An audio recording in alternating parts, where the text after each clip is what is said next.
നമസ്കാരം, ഞാൻ ശാലിനി. പ്രധാന വാർത്തകൾ. കാഞ്ഞിരപ്പള്ളി ബൈപ്പാസ് റൗണ്ടാനയുടെ പണികൾക്ക് തുടക്കം. പ്രദേശത്തെ മണ്ണുമാറ്റി റൗണ്ടാന പണിയുന്നത് കാഞ്ഞിരപ്പള്ളി പഞ്ചായത്ത് ഓഫീസ് ജംഗ്ഷനിൽ. ചാനൽ ചർച്ചയിലെ വിദ്വേഷ പരാമർശം. പി.സി. ജോർജിന് തിരിച്ചടി. മുൻകൂർ ജാമ്യാപേക്ഷ കോട്ടയം ജില്ലാ അഡീഷണൽ സെഷൻസ് കോടതി തള്ളി. ജാമ്യവ്യവസ്ഥയുടെ ലംഘനമെന്ന് കോടതി നിരീക്ഷണം. ചൈതന്യ കാർഷിക മേളയ്ക്ക് തിരക്കേറുന്നു. പുഷ്പസസ്യ വൃക്ഷഫലാദി പ്രദർശനം ആകർഷണീയം. കാഴ്ചക്കാരെ വിസ്മയിപ്പിച്ച് ബാഹുബലി. ഓണറേറിയം വർദ്ധിപ്പിക്കണമെന്ന് ആശാ വർക്കർമാർ. കോട്ടയത്ത് സമരം. സെക്രട്ടേറിയറ്റ് പടിക്കലെ രാപ്പകൽ സമരത്തിന് പിന്തുണ. വാർത്തകൾ വിശദമായി. കാഞ്ഞിരപ്പള്ളി ബൈപ്പാസിന്റെ നിർമ്മാണത്തിന്റെ ഭാഗമായുള്ള റൗണ്ടാനയുടെ പ്രാരംഭ പണികൾ തുടങ്ങി. ഇതിനായി പ്രദേശത്തെ മണ്ണ് നീക്കി. കാഞ്ഞിരപ്പള്ളി പഞ്ചായത്ത് ഓഫീസ് ജംഗ്ഷനിലാണ് ആദ്യം റൗണ്ടാന നിർമ്മിക്കുന്നത്. കാഞ്ഞിരപ്പള്ളി ടൗണിലെ ഗതാഗത കുരുക്കിന് ശാശ്വത പരിഹാരം കാണുക എന്ന ലക്ഷ്യവുമായി വിഭാവനം ചെയ്ത കാഞ്ഞിരപ്പള്ളി ബൈപ്പാസിന്റെ പണികൾ പുരോഗമിക്കുന്നു. ബൈപ്പാസിന്റെ ഭാഗമായുള്ള റൗണ്ടാന നിർമ്മിക്കുന്നതിന് തുടക്കമായി. കാഞ്ഞിരപ്പള്ളി പഞ്ചായത്ത് ഓഫീസ് ജംഗ്ഷനിലാണ് ആദ്യം റൗണ്ടാന നിർമ്മിക്കുന്നത്. ഇതിനായി പ്രദേശത്തെ മണ്ണ് നീക്കി. 86 ലക്ഷം രൂപ മുടക്കിയാണ് ബൈപ്പാസിനായി കാഞ്ഞിരപ്പള്ളി പഞ്ചായത്തിന്റെ സ്ഥലം സർക്കാർ ഏറ്റെടുത്തത്. ട്രാഫിക് ഐലൻഡുകളും വെളിച്ചത്തിന് ആവശ്യമായ ഹൈമാസ്റ്റ് ലൈറ്റുകളും സ്ഥാപിക്കും. പഞ്ചായത്ത് ജംഗ്ഷനിൽ നിന്നും മണിമല റോഡിന്റെയും ചിറ്റാർപ്പുഴയുടെയും കുറുകെ മേൽപ്പാലം പണിയും. രണ്ടിടങ്ങളിലായി നിർമ്മാണ പ്രവർത്തനങ്ങൾ നടന്നുവരികയാണിപ്പോൾ. റോഡ്സ് ആൻഡ് ബ്രിഡ്ജസ് ഡെവലപ്മെന്റ് കോർപ്പറേഷനാണ് നിർമ്മാണ ചുമതല. 26.16 കോടി രൂപയാണ് നിർമ്മാണ ചെലവ് പ്രതീക്ഷിക്കുന്നത്. ഗുജറാത്ത് കേന്ദ്രമായുള്ള ബാക്ക്ബോൺ കൺസ്ട്രക്ഷൻ പ്രൈവറ്റ് ലിമിറ്റഡ് കമ്പനിക്ക് കരാർ. പഞ്ചായത്ത് പടിക്കൽ നിന്ന് ആരംഭിച്ച് ടൗൺ ഹാളിന് സമീപത്തുകൂടി 1.80 കിലോമീറ്റർ ദൈർഘ്യത്തിൽ പൂതക്കുഴി ഫാബിസ് ഓഡിറ്റോറിയത്തിന് സമീപം എത്തിച്ചേരുന്ന രൂപത്തിലാണ് ബൈപ്പാസ് പണിയുന്നത്. News bureau, Kanjirappally. ചാനൽ ചർച്ചയിലെ വിദ്വേഷ പരാമർശ കേസിൽ പി.സി. ജോർജിന്റെ മുൻകൂർ ജാമ്യാപേക്ഷ കോട്ടയം ജില്ലാ അഡീഷണൽ സെഷൻസ് കോടതി തള്ളി. പി.സി. ജോർജിന് എതിരായ സമാനമായ കേസിലെ ജാമ്യവ്യവസ്ഥയുടെ ലംഘനമാണ് നടന്നിരിക്കുന്നതെന്ന നിരീക്ഷണത്തിലാണ് കോടതി മുൻകൂർ ജാമ്യാപേക്ഷ തള്ളിയത്. ചാനൽ ചർച്ചയിലെ വിദ്വേഷ പരാമർശ കേസിൽ പി.സി. ജോർജിന്റെ മുൻകൂർ ജാമ്യാപേക്ഷ കോട്ടയം ജില്ലാ അഡീഷണൽ സെഷൻസ് കോടതി തള്ളി. വിദ്വേഷ പരാമർശവുമായി ബന്ധപ്പെട്ട് പി.സി. ജോർജിനെതിരെ നിലവിലുള്ള 2 കേസുകളിലെ ജാമ്യവ്യവസ്ഥയിൽ സമാന കുറ്റകൃത്യം ആവർത്തിക്കരുതെന്ന് കോടതി നിർദ്ദേശിച്ചിരുന്നു. ഈ വ്യവസ്ഥ നിലനിൽക്കെയാണ് പി.സി. ജോർജ് വീണ്ടും വിദ്വേഷ പരാമർശം നടത്തിയിരിക്കുന്നതെന്ന് മുൻകൂർ ജാമ്യ ഹർജി പരിഗണിച്ച കോട്ടയം ജില്ലാ അഡീഷണൽ സെഷൻസ് കോടതി നിരീക്ഷിച്ചു. പി.സി. ജോർജിന്റെ ഭാഗത്തുനിന്നും ആവർത്തിച്ച് വിദ്വേഷ പരാമർശം ഉണ്ടാകുന്നതായി പ്രോസിക്യൂഷൻ ചൂണ്ടിക്കാട്ടി. ഇതും കോടതി അംഗീകരിച്ചു. ഇനി ഇതുപോലെയുള്ള റിലീജിയസിനെ ആക്രമിച്ചുകൊണ്ടുള്ള, കമ്മ്യൂണിറ്റി ആക്രമിച്ചുകൊണ്ടുള്ള ഒരു പ്രസ്താവനകളും ഒരു മീഡിയ വഴിയും നടത്താൻ പാടില്ല എന്ന് പറഞ്ഞിരുന്നു. പക്ഷേ പി.സി. ജോർജ് വീണ്ടും ഇത് ആവർത്തിക്കുകയും ചെയ്തു. ഈ ബെയിൽ ആപ്ലിക്കേഷൻ പെൻഡിങ്ങിൽ നിൽക്കുമ്പം തന്നെ വീണ്ടും വഖഫിനെ പറ്റിയും ശരീഅത്ത് നിയമത്തെ പറ്റിയൊക്കെ കൂടി വീണ്ടും മോശകരമായി സംസാരിക്കുകയുണ്ടായി. അങ്ങനെ നിലനിന്ന സാഹചര്യത്തിലാണ് ഈ കേസിൽ ഞാൻ കോടതി മുമ്പാകെ ഇതിൻ്റെ പെൻഡ്രൈവ് ഹാജരാക്കി, ഈ ജനൻ ടി വിയിൽ പറഞ്ഞതിൻ്റെ പെൻഡ്രൈവ് ഹാജരാക്കി, കൂടാതെ ഇതിൻ്റെ എല്ലാം ട്രാൻസ്ക്രിപ്റ്റും കോടതിയിൽ ഹാജരാക്കി, കൂടാതെ ഹൈക്കോടതിയുടെ ഓർഡറും കൂടാതെ ബഹുമാനപ്പെട്ട സുപ്രീം കോടതിയുടെ റൂളിങ്സും കൊടുത്തു. ഈ നാളുകൾക്ക് മുമ്പ് സുപ്രീം കോടതി പറഞ്ഞിരുന്നു, ഇത് റിലീജിയസ് സ്റ്റേറ്റിൻ്റെ റെസ്പോൺസിബിലിറ്റിയാണ്. ഇങ്ങനെ ആരെങ്കിലും റിലീജിയസിനെ ആക്രമിച്ചിട്ടുണ്ടെങ്കിൽ അത് സ്റ്റേറ്റിൻ്റെ റെസ്പോൺസിബിലിറ്റിയാണെന്ന് പറഞ്ഞിരുന്നു. അങ്ങനെ പറഞ്ഞു. അതും കൂടെ കോടതിയിൽ അവതരിപ്പിച്ചപ്പോഴാണ് പി.സി. ജോർജിൻ്റെ ജാമ്യം കോടതി നിഷേധിച്ചത്. ദീർഘകാലം ജനപ്രതിനിധിയായിരുന്ന ഒരു വ്യക്തിയുടെ ഭാഗത്തു നിന്നാണ് ഇത്തരം വിദ്വേഷ പരാമർശം ഉണ്ടായിരിക്കുന്നതെന്ന വാദവും കോടതി ശരിവെച്ചു. ഇതേ തുടർന്നാണ് പി.സി. ജോർജിന്റെ മുൻകൂർ ജാമ്യാപേക്ഷ കോടതി തള്ളിയത്. ജനുവരി 6 ചാനൽ ചർച്ചയിൽ മുസ്ലിം സമുദായത്തിനെതിരെ പി.സി. ജോർജിന്റെ പരാമർശമാണ് കേസിന് ആധാരം. ജോർജിന്റെ പരാമർശത്തിനെതിരെ യൂത്ത് ലീഗിന്റെ പരാതിയിൽ ഈരാറ്റുപേട്ട പോലീസ് ജാമ്യമില്ലാ വകുപ്പുകൾ പ്രകാരം കേസെടുത്തിരുന്നു. അതേസമയം മുൻകൂർ ജാമ്യത്തിനായി ഹൈക്കോടതിയെ സമീപിക്കാൻ ഒരുങ്ങുകയാണ് PC. George. News bureau, Kottayam. Chaitanya കാർഷിക മേളയ്ക്ക് തിരക്കേറുന്നു. കേരളത്തിലെ ഏറ്റവും വലിയ മൂരിയായ ബാഹുബലിയും പെറ്റ് ഷോയും പുഷ്പഫല വൃക്ഷാദികളുടെ പ്രദർശനവും കാഴ്ചക്കാരെ ആകർഷിക്കുന്നുണ്ട്. കോട്ടയം സോഷ്യൽ സർവീസ് സൊസൈറ്റിയുടെ നേതൃത്വത്തിൽ സംസ്ഥാന കൃഷി വകുപ്പിന്റെ പങ്കാളിത്തത്തോടെ തെള്ളകം ചൈതന്യ പാസ്റ്ററൽ സെന്ററിൽ നടക്കുന്ന ചൈതന്യ കാർഷിക മേളയ്ക്ക് തിരക്കേറുന്നു. ഈ മാസം 9 വരെയാണ് കാർഷിക മേളയും സ്വാശ്രയ സംഘ മഹോത്സവവും നടക്കുന്നത്. കഴിഞ്ഞ 25 വർഷമായി കാർഷിക മേള ഇവിടെ നടന്നുവരുന്നു. പുഷ്പ സസ്യഫല പ്രദർശനം, പക്ഷിമൃഗാദികളുടെ പ്രദർശനവും വിപണനവും, പുരാവസ്തു പ്രദർശനം, പെറ്റ് ഷോ, 100 കണക്കിന് പ്രദർശന വിപണന സ്റ്റാളുകൾ എന്നിവയെല്ലാം കാർഷിക മേളയെ അലങ്കരിക്കുന്നു.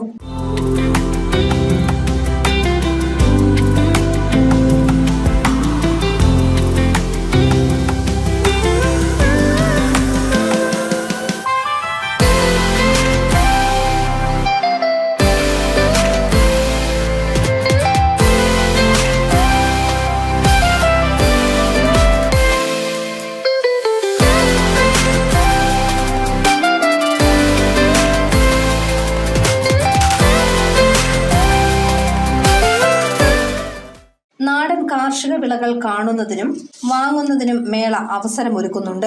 കേരളത്തിലെ ഏറ്റവും വലിയ HF മൂരിയായ ബാഹുബലി കാഴ്ചക്കാരെ ആകർഷിക്കുന്നു. കൂടാതെ വിവിധ സംസ്ഥാനങ്ങളിൽ നിന്നുള്ള നാടൻ പശുക്കളെയും ചെറിയ ഇനത്തിൽപ്പെട്ട പിഗ്മി ആടുകുടുംബത്തിനെയും പ്രദർശനത്തിൽ കാണാൻ കഴിയും. കാർഷിക മേള നല്ല അനുഭവമാണ് നൽകുന്നതെന്നും ഒന്നിനൊന്ന് മെച്ചമാണെന്നും കാഴ്ചക്കാരും വിലയിരുത്തുന്നു. കാർഷിക മേഖലയിൽ ഒന്ന് കണ്ടെടുത്തോളം നമ്മുടെ മനസ്സിൽ സ്വപ്നത്തിൽ പോലും കാണാത്ത പല സംഭവങ്ങളും ഇതിനകത്ത് കാണാൻ പറ്റി. ഇതുപോലെ ഒരു ഇതിലേക്ക് നമ്മൾ ഇതുവരെ എത്തപ്പെട്ടില്ല. ആദ്യമായിട്ടാണ് നമ്മൾ കാണുന്നത്. അതിൻ്റെ അനുഭവം ഉണ്ടാവും. അതുപോലെ തന്നെ ചെറിയ പക്ഷികളും മറ്റേ ചെറിയ ചെറിയ ഊരകങ്ങളിൽപ്പെട്ട ഇനത്തിൽപ്പെട്ട ഇതും പാമ്പ് അങ്ങനെയുള്ള സംഭവങ്ങളൊക്കെ കണ്ടത് ഭയങ്കര ഒരു അതിശക്തി പോലെ തോന്നിയിട്ടുണ്ട്. അതൊക്കെയാണ് ഇതിനകത്ത് മെയിനായിട്ട് കാണുന്നത്. അതുപോലെ കലാപരിപാടികളൊക്കെ നല്ല ഭംഗിയായിരുന്നു. എല്ലാം തന്നെ ഇരുന്ന് കാണുന്ന ഡാൻസും പിള്ളേരുടെ എല്ലാ പരിപാടികളും നല്ല ഭംഗിയായിട്ടുണ്ടായിരുന്നു. എല്ലാം നല്ല ഒന്നിനൊന്ന് എല്ലാം മെച്ചമായിട്ട് എല്ലാ ഫലങ്ങളും എല്ലാം പഴങ്ങളും ഇവിടെ കാണാനും എല്ലാം നല്ലതാണ്, നന്നായിട്ടുണ്ട്. നഴ്സറി ഫ്ലവേഴ്സ് എല്ലാം നല്ലതാ. കഴിഞ്ഞ വർഷത്തെക്കാളും കൂടുതലുണ്ട് ഇത്തവണ. മൃഗങ്ങളാണെങ്കിൽ എല്ലാം കാണാൻ എല്ലാത്തിനും ഇപ്പൊ നല്ല പൂവുള്ള സമയമായത് കാരണം നല്ല ഇതുണ്ട് കാണാനൊക്കെ ആയിട്ട്. മേളയുടെ ഭാഗമായി സ്വാശ്രയ സംഘങ്ങളുടെ കലാവിരുന്നും ഒരുക്കിയിട്ടുണ്ട്.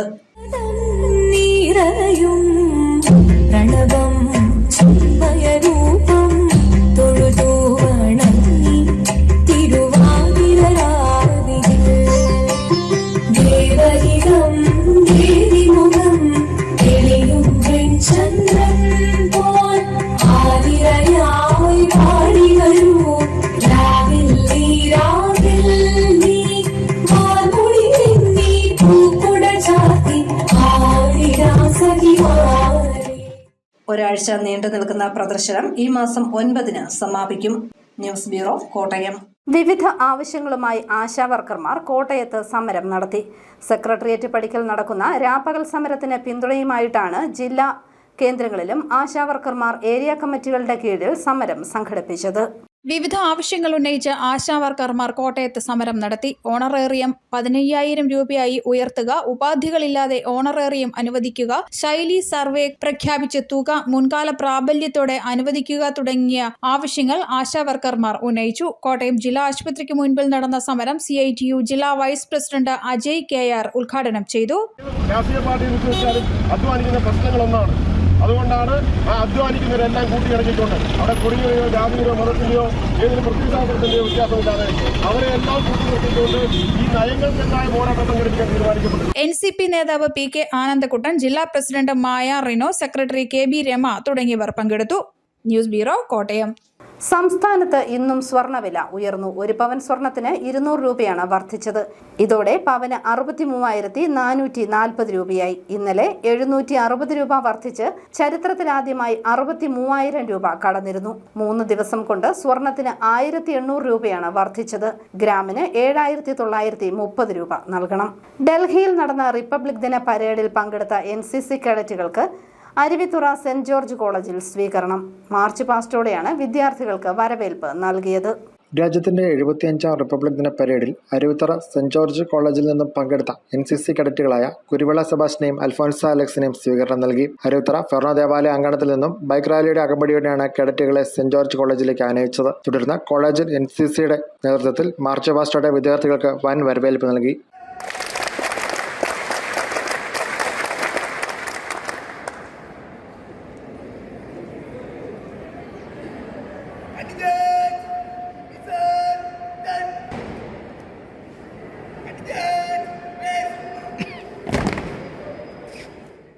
College principal professor doctor CB Joseph, college professor father Biju Kunnakkatt എന്നിവർ പൂച്ചെണ്ട് നൽകിയ വിദ്യാർത്ഥികളെ സ്വീകരിച്ചു.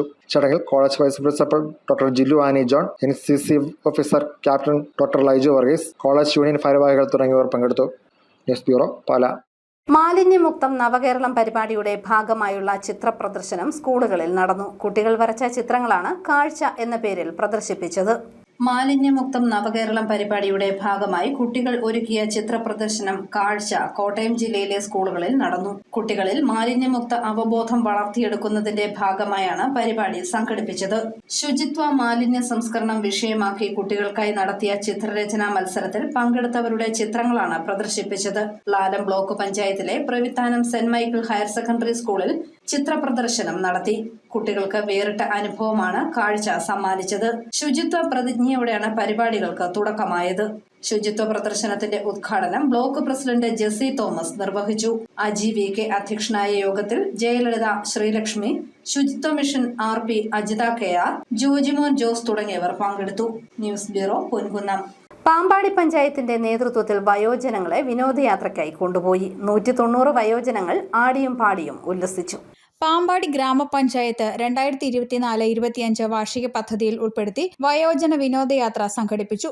190 വയോജനങ്ങളുമായി 4 ബസ്സുകളിലായിട്ടായിരുന്നു യാത്ര പുറപ്പെട്ടത്. Tripunithura hill palace, metro, marine ഡ്രൈവിൽ നിന്നും ബോട്ട് യാത്ര, വല്ലാർപാടം പള്ളി, വൈപ്പിൻ ബീച്ച് എന്നിവ സന്ദർശിച്ചു. Panchayat president Daly Roy, Sabu M Abraham, Aneesh PV, Sandhya Rajesh, Sasikala PS, Jinu Njarakkal, Shibu Kuzhiyidathara, Sunitha Deepu എന്നിവർ നേതൃത്വം നൽകി. News bureau, Pampady. പാലാ നഗരസഭ അധ്യക്ഷൻ രാജിവെക്കണമെന്ന ആവശ്യം ശക്തമാകുന്നു. ഇത് സംബന്ധിച്ച് LDFിലും കേരള കോൺഗ്രസ് എമ്മിലും കൃത്യമായ കരാർ ഉണ്ടെന്ന് Pala municipal Kerala Congress M parliamentary party. Pala നഗരസഭയിൽ ചെയർമാൻ സ്ഥാനം സംബന്ധിച്ചും മറ്റ് പദവികളെ സംബന്ധിച്ചും LDFിലും കേരള കോൺഗ്രസ് എമ്മിലും കൃത്യമായ ധാരണയും കരാറും ഉള്ളതാണെന്നും അതനുസരിച്ച് ഷാജു ദൂരത്തിന് രാജിവെക്കണമെന്നും Pala municipal Kerala Congress M parliamentary party രേഖാമൂലം ആവശ്യപ്പെട്ടു. ഇത് സംബന്ധിച്ചുള്ള കത്ത് ചെയർമാനെ നേരിട്ട് കൈമാറുകയും ചെയ്തു. കേരള കോൺഗ്രസ് എം മണ്ഡലം പ്രസിഡന്റ് ബിജു പാലപ്പടവന്റെ അധ്യക്ഷതയിൽ കൂടിയ Kerala Congress M municipal parliamentary party യോഗത്തിൽ കൗൺസിലർമാരായ Ando Jose Padinjarekkara, Thomas Peter, Neena Cheruvally, Baiju Kulamparambil, Jose Cheerankuzhi, Biji Jojo, Savio Kavukattu, Leena Sunny, Maya Pradeep തുടങ്ങിയവർ പങ്കെടുത്തു. കേരള കോൺഗ്രസ് എമ്മിന് ഷാജു ദൂരത്തൻ ഉൾപ്പെടെ 10 കൗൺസിലർമാരാണ് ഉള്ളത്. ഇതിൽ 9 പേർ ഒപ്പിട്ടാണ് ഷാജു ദൂരത്തിന്റെ കരാർ പാലിക്കണമെന്നും രാജിവെക്കണമെന്നും ആവശ്യപ്പെട്ട് കത്ത് നൽകിയത്. നഗരസഭയിലെ മുന്നണി കരാർ പ്രകാരം ആദ്യ 2 വർഷം ആൻഡോ ജോസ് പടിഞ്ഞാറേക്കരിക്കും, തുടർന്ന് 3-ാം വർഷം CPM പ്രതിനിധിക്കും, 4-ാം വർഷം ഷാജു ദൂരത്തിനും, തുടർന്നുള്ള മാസങ്ങൾ തോമസ് പീറ്ററിനും അർഹതപ്പെട്ടതാണെന്നും അവർ പറഞ്ഞു. ഉടൻ തന്നെ LDF നേതാക്കളുമായി ആലോചിച്ച് പാർലമെന്ററി പാർട്ടി വിളിച്ചു ചേർക്കുമെന്നും മുനിസിപ്പൽ LDF കൗൺസിൽ കൺവീനർ കൂടിയായ ബിജു പാലപ്പടവൻ പറഞ്ഞു. അപ്പോൾ അതുപ്രകാരം തീർച്ചയായിട്ടും ഷാജു V. തുരുത്തൻ 3-ാം തീയതി രാജിവെക്കേണ്ടതാണ്. സ്വാഭാവികമായിട്ടും അതിനെ ഞങ്ങളെ സംബന്ധിച്ച് ഷാജു V. തുരുത്തിൻ്റെ അതിനെ സംബന്ധിച്ച് ഞങ്ങൾ വളരെയധികം അധികം സീനിയറാണ്. പാർട്ടിയിലും കൗൺസിലർ സീനിയറാണ്. പക്ഷേ അതുകൊണ്ട് അദ്ദേഹത്തിന് പറയുന്ന മാനദണ്ഡങ്ങളൊന്നും ഞങ്ങൾ എതിർക്കുകയല്ല. പക്ഷേ പാർട്ടി ഒരു തീരുമാനമെടുത്തു. ആ തീരുമാനമെടുത്ത കരാർ അനുസരിക്കുക എന്ന് തീർച്ചയായിട്ടും സീനിയറായ ഷാജു V. തുരുത്തിനും അതിന് ബാധ്യസ്ഥനാണ്. അപ്പോൾ അദ്ദേഹം അത് 3-ാം തീയതി രാജിവെച്ചിട്ടില്ല. പക്ഷെ ഞങ്ങളെ സംബന്ധിച്ച് ഇവിടെ പലവിധ തർക്കങ്ങളും ഒക്കെ വരുന്നു. പാർട്ടിയിൽ അനൈക്യമുണ്ട്. അതായത് ഒരു അനൈക്യമില്ല, ഒറ്റക്കെട്ടാണ് ഈ കാര്യത്തിൽ. ഇത് മറ്റ് സ്ഥലങ്ങളിലെ പോലെ ഒരു ഗ്രൂപ്പിസം ഒന്നും ഇതിനകത്തില്ല. കൃത്യമായിട്ട് 9 പേരും കൂടി, ഇപ്പോൾ ഇരിക്കുന്ന 9 പേരും കൂടി അദ്ദേഹത്തോട് റിക്വസ്റ്റ് ചെയ്യുക. അതായത് അദ്ദേഹത്തിനെതിരെ മറ്റ് സ്നേഹപൂർവ്വം ഞങ്ങൾ അദ്ദേഹത്തെ ഉപദേശിക്കുകയാണ്. പ്രതിപക്ഷത്തിലെ ചിലർ നടത്തുന്ന നാടകം കളിയാണ് സ്വാതന്ത്ര്യാംഗം കൊണ്ടുവന്നിരിക്കുന്ന അവിശ്വാസ പ്രമേയമെന്നും യോഗം വിലയിരുത്തി. News bureau, Pala. സംസ്ഥാനത്തെ GV രാജ സ്പോർട്സ് ഹോസ്റ്റലുകളിലേക്കുള്ള ആൺകുട്ടികളുടെ ഫുട്ബോൾ സെലക്ഷൻ ക്യാമ്പ് പാലായിൽ നടന്നു. 600 കുട്ടികൾ പങ്കെടുത്തു. സംസ്ഥാനത്തെ GV രാജ സ്പോർട്സ് ഹോസ്റ്റലുകളിലേക്കും സ്കൂൾ സ്പോർട്സ് ഹോസ്റ്റലിലേക്കുമായി GV Raja sports school and academic for boys, directorate of sports and youth affairs, Kerala state sports council എന്നിവയുടെ നേതൃത്വത്തിൽ ആൺകുട്ടികൾക്കായി നടത്തുന്ന football selection camp Pala municipal സ്റ്റേഡിയത്തിൽ നടന്നു. AC മിലാൻ അക്കാദമിയുടെ സഹകരണത്തോടെയായിരുന്നു ക്യാമ്പ്. 600ഓളം കുട്ടികൾ ക്യാമ്പിൽ പങ്കെടുത്തു. 8ാം ക്ലാസ്സിലേക്കും +1ലേക്കുമാണ് സെലക്ഷൻ നടക്കുന്നത്. അത്ലറ്റിക് ഇനങ്ങളിലും ബാക്കിയുള്ള സ്പോർട്സ് ഇവന്റുകളിലും സെലക്ഷൻ ട്രയൽസ് നേരത്തെ കഴിഞ്ഞിരുന്നു. കേരളത്തിലെ കുട്ടികളുടെ ഫുട്ബോളിനോടുള്ള പ്രത്യേക താല്പര്യം കണ്ടുകൊണ്ടാണ് ഫുട്ബോളിന് മാത്രമായി പ്രത്യേക സെലക്ഷൻ ട്രയൽ നടത്തുന്നതെന്ന് പരിശീലകർ പറയുന്നു. അത്ലറ്റിക്സ് ഇവൻ്റൊക്കെ വേറെ ട്രയൽ ഓൾറെഡി കഴിഞ്ഞിട്ടുണ്ട്. അപ്പോൾ അതിൽ ഗേൾസ് ഫുട്ബോള്, ബാക്കി എല്ലാ സ്പോർട്സുകളും കഴിഞ്ഞിട്ടുണ്ട്. ഈ ഫുട്ബോളിനെ മാത്രം നമ്മൾ സെപ്പറേറ്റ് ആയിട്ട് ചെയ്യാനുള്ള കാരണം എന്താ വെച്ചാൽ കേരളത്തിൽ ഫുട്ബോളിൻ്റെ ആ ഒരു പാഷനേറ്റുള്ള പ്ലേയേഴ്സ് ഉണ്ടായതുകൊണ്ടാണ്. കാരണം നമുക്ക് കാസർഗോഡ് മുതൽ ഇപ്പോൾ നമ്മൾ കോട്ടയം വരെ എത്തി. ഇപ്പോൾ നമുക്ക് ഓൾമോസ്റ്റ് അറൗണ്ട് ഒരു 3000 കുട്ടികളടുത്ത് വന്നിട്ടുണ്ട്. കാസർഗോഡ് ഒരു 600, കണ്ണൂർ ഒരു 700, മലപ്പുറം 1400, വയനാട് 900, പാലക്കാട് 800 അഡ്മിഷൻ ആപ്ലിക്കേഷൻ്റെ അടുത്ത് വന്നിട്ടുണ്ട്. അപ്പോൾ ഇവിടെ പാലയിൽ ഓൾമോസ്റ്റ് ഒരു 600 അഡ്മിഷൻ ആപ്ലിക്കേഷൻ്റെ അടുത്ത് വന്നിട്ടുണ്ട്. അപ്പോൾ ഇതിൽ നിന്നൊക്കെ നമ്മൾ സോർട്ട് ഔട്ട് ചെയ്തിട്ടാണ് പ്ലേസിന് എടുക്കാറുള്ളത്. അപ്പോൾ കേരളത്തിൽ അത്രയും ഫുട്ബോൾ പാഷനേറ്റായ പ്ലേസ് ഉണ്ടായതുകൊണ്ടാണ് നമ്മൾ ഫുട്ബോൾ മാത്രം സെപ്പറേറ്റ് ആയിട്ട് ചെയ്യുന്നത്. News bureau, Pala. അറിയിപ്പ്. ആരോഗ്യവകുപ്പിന്റെയും ദേശീയ ആരോഗ്യ ദൗത്യത്തിന്റെയും സഹകരണത്തോടെയുള്ള Scole Kerala diploma in nursing care കോഴ്സിന്റെ 2ാം ബാച്ച് പ്രവേശനത്തിന് അപേക്ഷ ക്ഷണിച്ചു. SSLC അല്ലെങ്കിൽ തത്തുല്യ കോഴ്സിൽ ഉപരിപഠനത്തിന് യോഗ്യത നേടിയവർക്ക് അപേക്ഷിക്കാം. പ്രായപരിധി 18നും 45 വയസ്സിനും മധ്യേ. ഫെബ്രുവരി 5 മുതൽ 25 വരെയും 100 രൂപ പിഴയോടെ മാർച്ച് 10 വരെയും സ്കോൾ കേരള വെബ്സൈറ്റ് മുഖേന രജിസ്റ്റർ ചെയ്യാം. വിവരങ്ങൾക്ക് ഫോൺ 0481 230 0483. കേരള സർക്കാർ സ്ഥാപനമായ കെൽട്രോൺ മോണ്ടിസോറി ടീച്ചർ ട്രെയിനിങ്ങിന്റെ 1 വർഷത്തെ കോഴ്സിലേക്ക് അപേക്ഷ ക്ഷണിച്ചു. താൽപര്യമുള്ളവർ സർട്ടിഫിക്കറ്റുകൾ സഹിതം അടുത്തുള്ള കെൽട്രോൺ നോളജ് സെന്ററിൽ ഹാജരാകണം. വിശദ വിവരങ്ങൾക്ക് phone 9072 592412. Thazhathuvadakara government higher secondary സ്കൂളിലെ സ്കിൽ ഡെവലപ്മെന്റ് സെന്ററിന് അനുവദിച്ച mobile phone hardware repair technician കോഴ്സിലേക്ക് ആവശ്യമായ ലാബ് ഉപകരണങ്ങൾ വാങ്ങുന്നതിന് ദർഖാസ്ത് ക്ഷണിച്ചു. ഫെബ്രുവരി 17 ഉച്ചകഴിഞ്ഞ് 3 മണി വരെ ദർഖാസ്ത് സ്വീകരിക്കും. ഫെബ്രുവരി 18 രാവിലെ 11 തുറക്കും. വിശദ വിവരങ്ങൾക്ക് ഫോൺ 0412498211. പ്രധാന വാർത്തകൾ ഒരിക്കൽ കൂടി. കാഞ്ഞിരപ്പള്ളി ബൈപ്പാസ് റൗണ്ടാനയുടെ പണികൾക്ക് തുടക്കം. പ്രദേശത്തെ മണ്ണുമാറ്റി റൗണ്ടാന പണിയുന്നത് കാഞ്ഞിരപ്പള്ളി പഞ്ചായത്ത് ഓഫീസ് ജംഗ്ഷനിൽ.